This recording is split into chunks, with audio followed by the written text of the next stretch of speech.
जय जवाहर जय छत्तीसगढ़ संगवारी मैं रामन के दोस्त अर्जुन जगत संगवारियों नौकरी के पीछू मत भागा।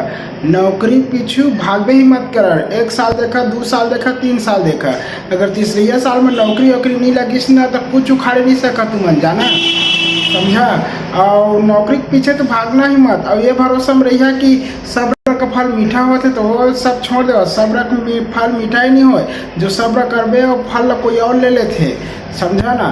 तो अभी देखे भी हुई है, अभी डाक विभाग वाला जो अभी निकले रही सेते वाला वो पोस्टिंग ला का होइस तुमन जो पिछला पढ़े है तुमन तो गए खत्म।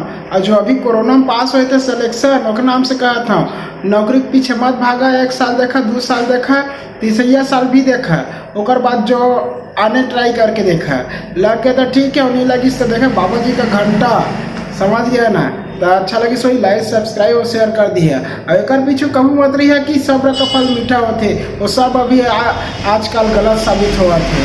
तो जय हिंद, जय भारत, जय छत्तीसगढ़।